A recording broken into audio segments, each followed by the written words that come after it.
Bonjour la beauté. En 2011, un virus créé par l'homme a donné naissance à une espèce de singe intelligent, mais il a eu l'effet inverse sur les humains. En plus de tuer des milliards de personnes, il leur a enlevé l'intellect et la capacité de parler. Alors que les singes et les humains luttaient pour coexister, un singe nommé César s'est distingué et a tout sacrifié pour son espèce. Après les funérailles de César, ses amis déposent des fleurs sur sa tête et allument son bûcher pour lui rendre hommage. Maintenant, en l'an 2331, les singes ont formé des clans distincts à travers la planète. Trois jeunes singes, Noah, Sona et Anaya, partent en mission pour trouver un aigle afin d'accomplir un rituel d'union. Ils appartiennent au clan de l'aigle qui célèbre un festival où les jeunes sont mis à l'épreuve. Ils doivent récupérer des œufs d'aigle dans un nid, mais s'ils sont trois, ils ne peuvent en rapporter que deux. Les œufs sont ensuite soigneusement élevés jusqu'à ce que les oiseaux grandissent et soient entraînés à chasser. Le trio atteint le sommet de la forêt et trouve un nid contenant 3 œufs, mais comme ils ne peuvent en prendre que 2, Noah doit trouver le troisième seul. Il escalade alors la falaise suivante où se trouve un nid d'aigle solaire. Dès qu'il prend un œuf, la mère aigle l'attaque, le faisant chuter. Heureusement, Noah parvient à s'accrocher au flanc d'un ancien bâtiment. Sur le chemin du retour, ils remarquent que leurs chevaux sont effrayés et que la couverture de Noah a disparu. Comprenant que quelqu'un est proche, ils suivent une piste menant à un tunnel ferroviaire où ils trouvent la couverture suspendue. Sona, avec courage, la récupère et il s'enfuit. Une ancienne règle de la tribu interdit à tout singe de traverser le tunnel, car ils craignent d'y rencontrer des humains, qu'ils appellent les échos. Bientôt, le trio revient à son village où le père de Noah, Kororo, est le chef. Tout le clan vit sur des échafaudages en bois construits sur des poteaux à haute tension. Noah grimpe jusqu'au sommet pour retrouver son père et place l'œuf dans le nid. Alors qu'ils discutent, Kororo remarque du sang humain sur la couverture de Noah et lui demande s'il a traversé le tunnel. Cela effraie le jeune singe, mais il ment en affirmant qu'il ne l'a pas fait. Kororo remet alors la couverture à son fils aîné, lui ordonnant de trouver l'origine du sang. Cette nuit-là, Noah entend un bruit dans l'entrepôt à poissons et découvre une jeune fille humaine cachée à l'intérieur. Il tente de s'approcher, mais elle le repousse et s'enfuit dans la forêt, probablement à la recherche de Geralt. Cela brise accidentellement l'œuf d'aigle qu'il transportait dans sa sacoche. Inquiet, Noah retrouve ses amis et leur dit qu'il doit trouver un autre œuf avant le lever du soleil. Il lui propose de reporter leur rituel pour l'aider, mais Noah insiste pour en trouver un de remplacement cette nuit-là. Plus tard, il monte à cheval et chevauche dans la forêt sombre. Noah ne trouve aucun œuf, mais il entend un tumulte au loin. En s'approchant, il est choqué de découvrir le cadavre d'un singe portant un masque et une armure. Soudain, son frère blessé apparaît et l'avertit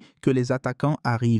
Noah tente d'en savoir plus, mais son frère succombe malheureusement à ses blessures. À cet instant, d'autres singes arrivent, le forçant à se cacher dans un buisson voisin. Silva, le commandant gorille des singes masqués, est furieux en voyant son armée morte. Il remarque aussi du sang humain sur la couverture que son frère portait auparavant. Il découvre qu'il poursuivait la fille dont le sang tachait la couverture. Malheureusement, Silva trouve également le cheval de Noah et l'électrocute avec une matraque, espérant qu'il le mènera jusqu'au village. Lorsque Noah revient, il est horrifié de voir que tout le village est en flammes. Les singes masqués capturent un des membres de son clan en scandant à plusieurs reprises les mots pour César. Terrifié, Noah grimpe alors sur les échafaudages en feu pour sauver son père. Malheureusement, Silva le repère et commence à le poursuivre. Noah parvient d'une manière ou d'une autre à libérer les aigles, mais il ne peut pas sauver son père du puissant commandant. Kororo tente de l'affronter, mais il finit par être attaqué et meurt douloureusement, tandis que Noah est projeté de la tour. Le matin suivant, il reprend conscience et découvre le village entièrement détruit. Noah enterre le corps de son père en pleurant tout en promettant de venger sa mort. Il décide alors de retrouver les autres membres de son clan par lui-même. Mais soudain, l'aigle de Kororo apparaît. Il monte alors sur son cheval et commence à la suivre pour la première fois. Noah traverse le tunnel interdit et émerge de l'autre côté, arrivant dans un endroit rempli de hauts bâtiments où les humains vivaient autrefois. Même s'il sait que cet endroit n'est pas sûr, Noah continue d'avancer, s'arrêtant parfois pour pour se reposer et manger ce qu'il trouve. Le lendemain matin, l'aigle de Kororo réapparaît et Noah tente d'établir un lien avec elle en utilisant le chant que son père lui avait appris. Cependant, l'oiseau rejette son autorité et lui griffe le bras avant de s'envoler. Noah court après elle à travers la forêt dense, où il aperçoit de la fumée. Lorsqu'il s'approche de la source, il tombe soudainement à travers un toit en verre et se retrouve piégé. Noah se libère rapidement et découvre ensuite un orang-outan caché nommé Raka. Au début, Raka le prend pour un soldat masqué,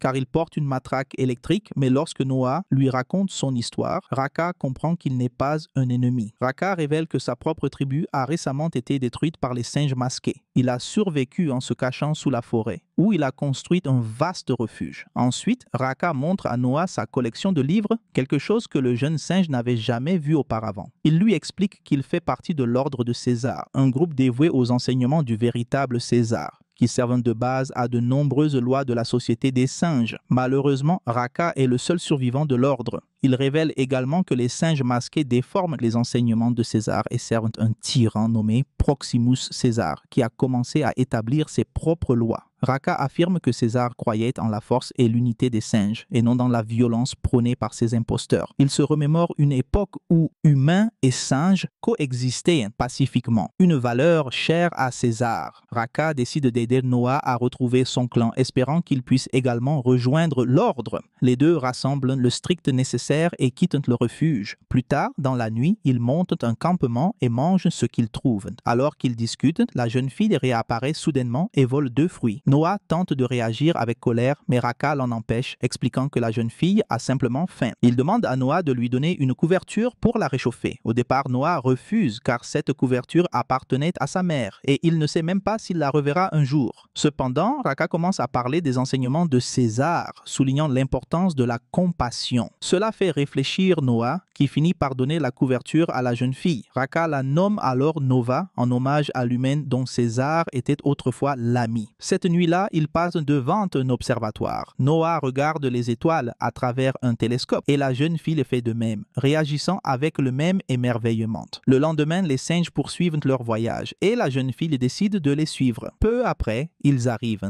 à un lac où un troupeau de zèbres est rassemblé. Soudain, un groupe d'humains primitifs apparaît pour boire et se baigner dans l'eau. La jeune fille, vêtue de manière moderne, est émue en réalisant que les humains ont évolué au fil du temps. Pendant ce temps, Raka offre à Noah un médaillon portant le symbole de César, lui conseillant de suivre ses véritables enseignements. Peu après, Silva et son armée arrivent au lac et commencent à capturer les humains. Ils aperçoivent également la jeune fille cachée derrière Raka et tentent de l'attraper, mais Noah arrive à temps sur son cheval et les fait fuir en toute sécurité. Noah observe attentivement la jeune fille et commente avec Raka qu'elle peut parler. L'orang-outan reste sceptique car il croit que les humains ne peuvent plus parler. Cependant, la jeune fille les surprend en disant son nom, May. Elle affirme savoir où le clan de Noah est retenu et propose de les guider jusqu'à eux. Cette nuit-là, alors que les autres se reposent, Noah répare la matraque électrique qu'il a récupérée dans le village. Le lendemain matin, May guide les singes jusqu'à une rivière au courant puissant qu'ils doivent traverser par un pont en bois. Noah hésite à franchir cette structure fragile, mais May assure que c'est le seul moyen d'atteindre le camp de Silva où son clan est emprisonné. Par coïncidence, le commandant Silva et ses singes apparaissent de l'autre côté du pont et les encerclent. Pendant le combat, May glisse et se retrouve coincé dans un filet en contrebas. Raka tente de la sauver, mais il est lui aussi emporté par le courant de la rivière. Il essaie de remonter,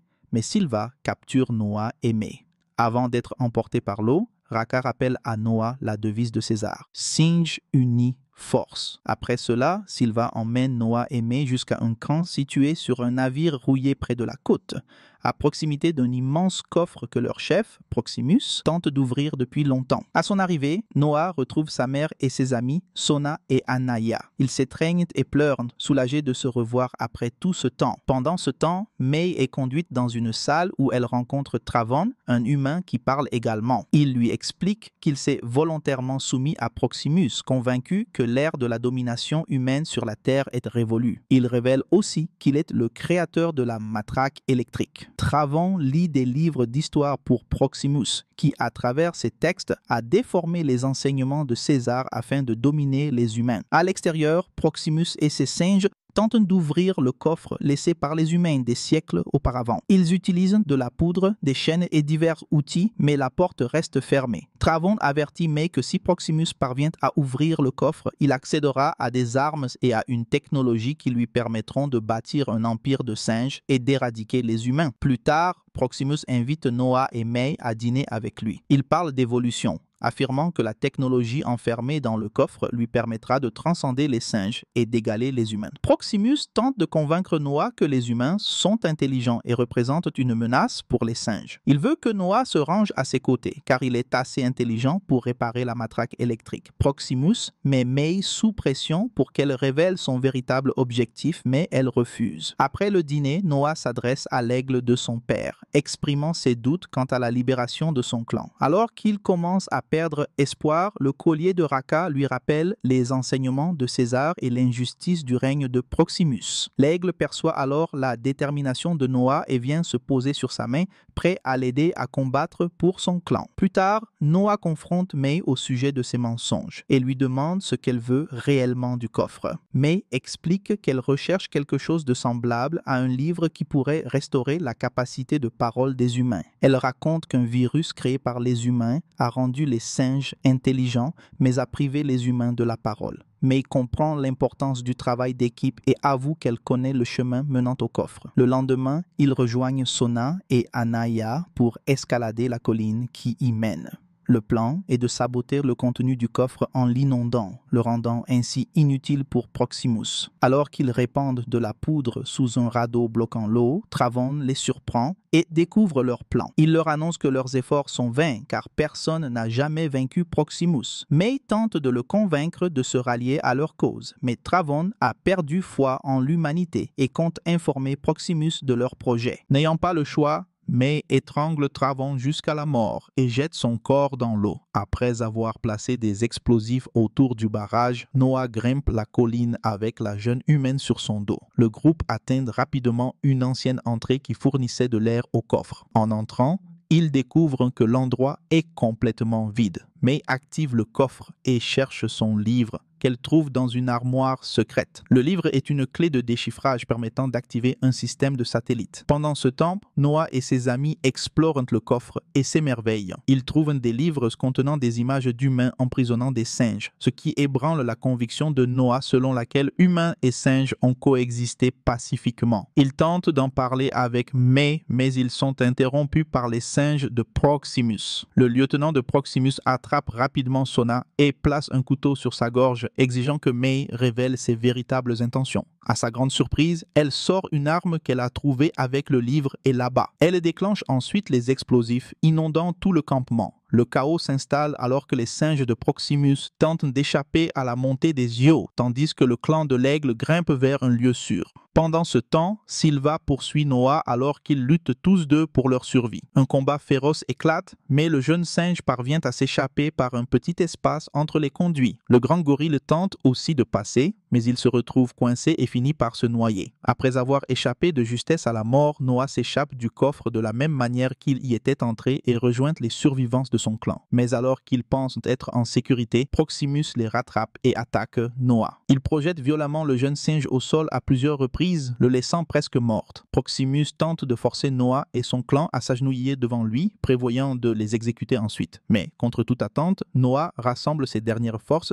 et commence à chanter un chant distinct. Rapidement, le reste du clan se joint à lui, et leurs voix combinées appellent leurs aigles. Les oiseaux féroces forment un cercle et attaquent Proximus. L'aigle de Kororo assène le coup final, projetant le chef masqué du haut de la colline vers une morte certaine. Après la victoire, l'aigle revient vers Noah et se pose sur sa main comme un signe de triomphe. Après cet événement, Noah mène son clan de retour au village, où ils commencent à reconstruire leur tour. Quelques jours plus tard, May revient pour dire adieu à Noah, mais il exprime ses doutes sur les humains. Il répète la croyance de Proximus selon laquelle les humains placent toujours leurs propres intérêts en premier. May admet que son but est d'aider les humains à reconquérir leur planète, mais Noah s'interroge sur ce que cela signifie pour les singes. Elle croit que les humains méritent de retrouver leur place, mais le jeune singe parle de justice, affirmant que les singes perdraient la parole si les humains retrouvaient leur technologie et leur liberté. Il se souvient du rêve de Raka, où singes et humains vivaient ensemble en paix,